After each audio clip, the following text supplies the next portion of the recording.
sommes réunis ici aujourd'hui à la permanence Boubacar Sall. C'est juste pour, disons, appeler les militants et les militantes du Parti démocratique sénégalais afin de leur restituer la réunion d'hier qui était convoquée par la direction du parti. Les 59 fédérations réunies étaient convoquées à la direction du parti.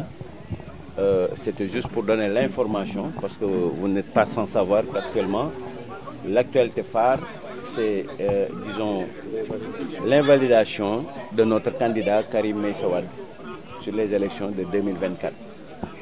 Alors c'était le prétexte quand même pour convoquer toutes les 59 fédérations, de les informer, de les armer et surtout aussi de les requinquer, parce que nous venons juste d'une organisation du parti qui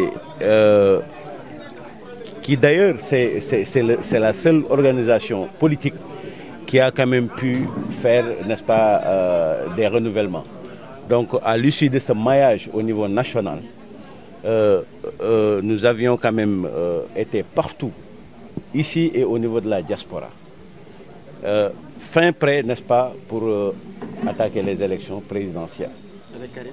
Avec Karim, bien sûr, parce que d'après les informations que nous avons eues, issues du coordinateur national des élections du Parti démocratique sénégalais, M. Magatsi, toutes les conditions ont été réunies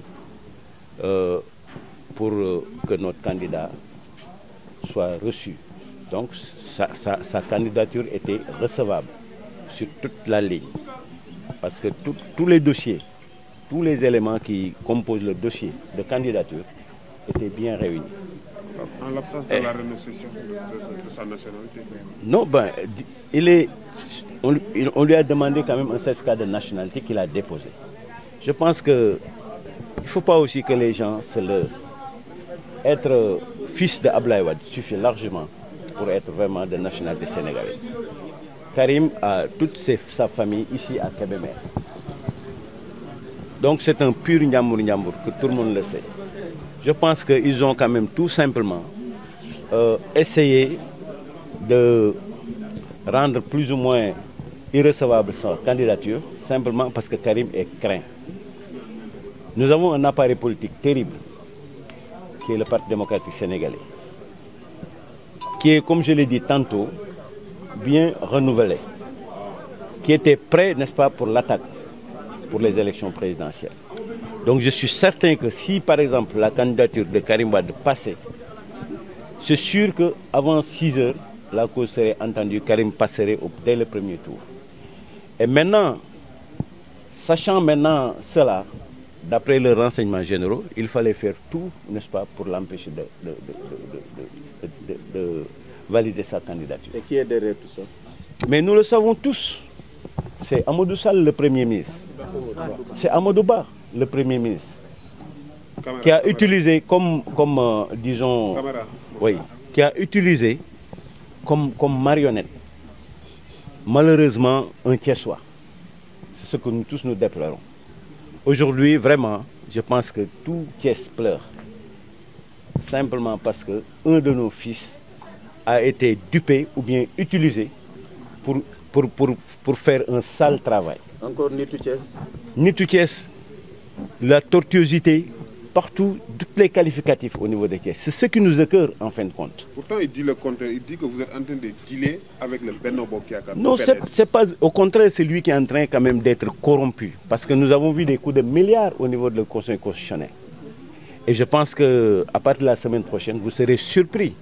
Parce que le PDS a déjà actionné, n'est-ce pas, les députés, n'est-ce pas, ils ont déjà mis en place une commission d'enquête.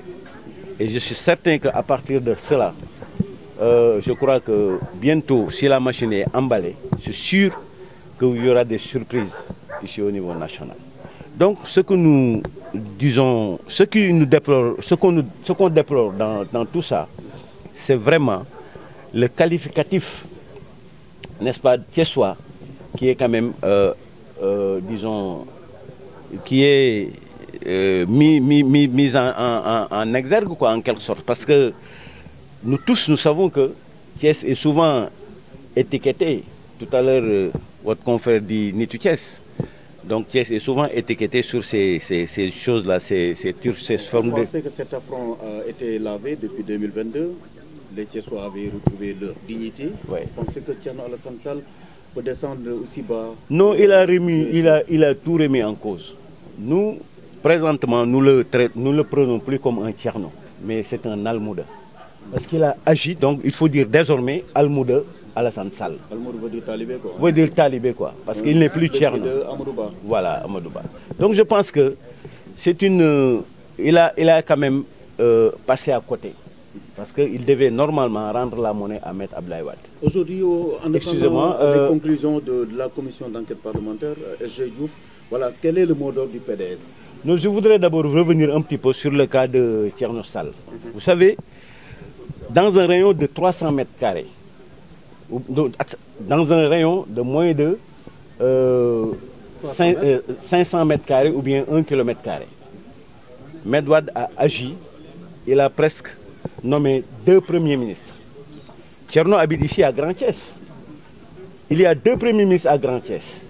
Il y a un ministre de l'Agriculture, Feu Amat Sall. Il y a également un ministre de l'économie, 2 ministres de l'économie. Tous dans un même rayon de moins de 100 mètres. Donc je pense que il a également, quelqu'un disait tout à l'heure que Maître Abdoulaye a rénové totalement le quartier Grand Thiès et particulièrement la mosquée de son grand-père. Donc ce n'est pas quand même cette remise-là qu'il devait lui faire. Donc je crois qu'il était mieux quand même, à mon avis, de se ressaisir et de voir, n'est-ce pas, toute cette peine et tout cet avantage-là que le président Abdoulaye Wade a fait dans son quartier et surtout, n'est-ce pas, dans son environnement immédiat. Pour ne pas traiter la famille Wade. Dans le communiqué de Thierno, il dit que le Conseil constitutionnel a été vraiment magnanime envers Karim Wade. Karim devait être poursuivi encore pour parjure. Mais je pense que c'est lui qui devait être poursuivi pour mensonge. Parce qu'il a menti à toute la population sénégalaise. Karim est sénégalais. Donc c'est à part des manigances, parce qu'il a simplement peur de Karim. C'est lui qui devait être traduit en justice. Et nous allons le traduire si toutefois que ces inepties-là ne sont pas, ces allégations ne sont pas avérées. Thiès prendra la responsabilité, Thiès prendra la fédération thiessoise prendra la responsabilité de le traduire en justice parce qu'il a trahi, n'est-ce pas, non seulement les Thiessois, mais il a trahi le peuple sénégalais. Il est entièrement devenu sénégalais le 16 passé. C'est récent, hein? Non, c'est parce que... Bon, je ne vais pas quand même m'immiscer là-dessus parce que je ne suis pas un technicien de droit. Mais je sais que... La déclaration sur... Vous avez un docteur de droit ici derrière moi, le professeur Sambou. La déclaration sur l'honneur suffit. Ça suffit largement. Donc lui, il enseigne à l'université de Bambey, de droit, et à l'ISM. Donc je pense que il dit que la déclaration sur l'honneur simplement suffit pour être... Karim va participer aux élections? Absolument, c'est ce que... Mais c'est sûr, s'il ne participe pas, il n'y aura pas d'élection ici au Sénégal. C'est sûr. Il n'y aura pas d'élection tant que Karim ne participe pas dans ces élections. Ça, moi, c'est sûr. Il n'y a même pas quand même de chercher de midi à 14h. Il n'est même pas là. Il sera là très bientôt. C'est lui-même qui a, cette fois-ci, c'est nous qui disons que Karim va venir. Mais c'est lui, cette fois-ci, qui a annoncé quand même sa venue très bientôt. Quoi, parce qu'il participera de toute façon dans les élections. Avant la campagne. Di wax leen ne tey dañu fi ñëw fii ci permanence Boubacar Sall bi nga xam ne suñu mentor le président Abdoulaye Wade ñu koy ñaanal suñu borom dolli ko wér ak gudd fan moom moo ñu ko may tabaxal ñu ko yaakaar naa tey bi ngeen ñëwee gis ngeen am na tuuti changement je crois que ngeen ñu ñaanal rek dina baax su soobee yàlla. En fond de campagne, le président Karim a envoyé. Non, jotagul nag ak si quoi loolu moom dañ ko def rek quand même ci suñu volonté ànd ko ak sama mbokk yi nga xam ne ñoom laa àndal. Nous avons une très bonne équipe vraiment la fédération urbaine de Thiès. Mor Diouf ndax béy woy na mbuus Karim Wade génne bokkul ci élection yi yéen gëmu leen loolu.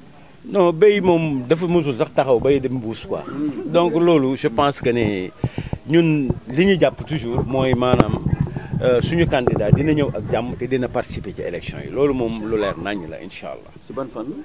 fànn bi simplement parce que li nga xam ne moom la ñu laajoon lépp muy maanaam candidat lu mu war a teg ba war a bokk ci élection yi matal na ko sëkk d'après li ñu suñu ki nga xam ne mooy chargé d'élection monsieur Maguette Sy wax. li nga xam ne aussi moom la ñu dicté muy li nga xamante ni mooy la direction du parti wax muy directeur de suivi monsieur Saliou Dieng lim ñu wax moom itam leer na naa ñu nee nañu Karim mi ngi si yoon bi muy ñëw parce que déjà candidat la boo xam ne li mu waroon def lépp def na ko alors lépp bi ñu ko defee c'était sous-scellé au niveau du greffe n'est-ce pas du conseil constitutionnel ba léegi étudier nañ ko donc jox na leen ko kon nag su fekkee ne leneen am na lu dul loolu wala leneen lu ciy xajam c'est parce que peut-être candidat la boo xam ne dañ ko ragal candidat la boo xam ne pare na parce que organiser na partem au niveau national et au niveau de la diaspora donc foo dem ci Sénégal soo demee le PDS ma nga fa partout au niveau national loolu je crois que kon loolu lu neex a dindi la. loolu ci Thierno ngeen ko waroon nakarlu wala conseil constitutionnel parce que mais juge yi quand même. non Thierno laay mu ngi ci politique. non Thierno laay bañ mi ngi ci politique mais politique aussi dafa am éthique ak morale. je crois que nit ki ak loo sonn xëy na peut-être dafa sonn ak loo bëgg xaalis ak maanaam loo ñàkk xel je crois que Thierno xam nañ ko ñun ñoo bokk dëkk Thiès man miinu ma ko lool mais maa ngi dégg ay fresque am fii quoi. au niveau cadre de l'ASECNA xam nga c'est cadre de l'ASECNA mais kuy dem bay xeex ci ay bureau de vote kooku vraiment en tant que ministre kooku jarul sax def maanaam Karim du nawleem quoi. en quelque sorte deal ak Macky Sall. non moom mooy deal ak Amadou Ba xam nga par exemple li ñu ci def mooy len dama la ne Thierno man wax naa ne duñ ko tuddee sax ñun Thierno ñun waa parti démocratique sénégalais bu Thiès la fédération urbaine Almouda Sall lañ ko tuddee Almouda Alassane Sall parce que titre Thierno bi dañ koy dindi parce que dafa gàcceel waa Thiès dafa yàq deru waa Thiès am na ko wax léegi nitu Thiès parmi vos confrères Thiès façon bu ne lañ yàqe deram tortuosité dañoo mën a wóor kajoor dëkk wóor lu ne wax nañ ko mais tey lii vraiment ñi nga xam ne ñoo yàq deru Thiès attention ñi nga xam ne dañuy yàq deru Thiès je pense que ils seront quand même tey dinañ am lu dinañ nekk maanaam sur leur beau drap parce que dinañ xam ne kat lañ doon wax tey dëgg la parce que Thierno yàq na deru Thiès ci anam gi mu gën a ñaawe yàq na deru Thiès parce que li mu def dañ ko utiliser comme marionnette il a été la marionnette de Amadou Sall de Amadou Ba je dis toujours Amadou Sall. nee na la mu bañal président Macky Sall en 2017. mënu ko nangul Amadou Ba. non mais loolu ay wax la rek parce que soo gisee ni montage bi demee ak ni mu gaawee mais nit ñi Sénégal yi ñëpp dañuy xalaat Thierno il est au cœur n'est-ce pas du deal on l'a payé pour faire une tâche. ñaata lañ ko fay. mais dégg nga kañ ñu ne ay coups de milliards la donc loolu affaire u caaxaan je pense que il a vendu son âme xaw ma nag lu mu jar ci opération bi quoi au diable quoi xaw ma nag loo ko diable bi jënde mais en tout cas jaru ko nous ferons face à lui ici à Thiès. mais yéen tamit est-ce que dina xaaral ma ñëw est-ce que Karim Wade weg na leen Karim toog fële communiqué di ñëw kenn du ko gis mu mel ni moom yéen lay manipuler ci seen bopp. non Karim Wade ñun je pense que ne ku muy weg ci àdduna militant PDS ak militante PDS ak sa jeunesse parce que gis nga tout dernièrement son message bi mu def de début d'année message de nouvel an non seulement il a exhorté nga xam ne Karim il suit n'est-ce pas ce qui se passe dans le pays minute par minute waxuma sax heure par heure il est très informé il est très renseigné. courage politique bi est-ce que am na ko. mais courage boobu am na ko mais da ngeen ñuy nungul aussi ne ñun nous sommes un parti politique il a ses stratégies dafa am ñun nu ñuy doxee mais bu leen dox yéen ci seen maayin rek ngeen ne ñun li ngeen bëgg loolu la ñuy doxee.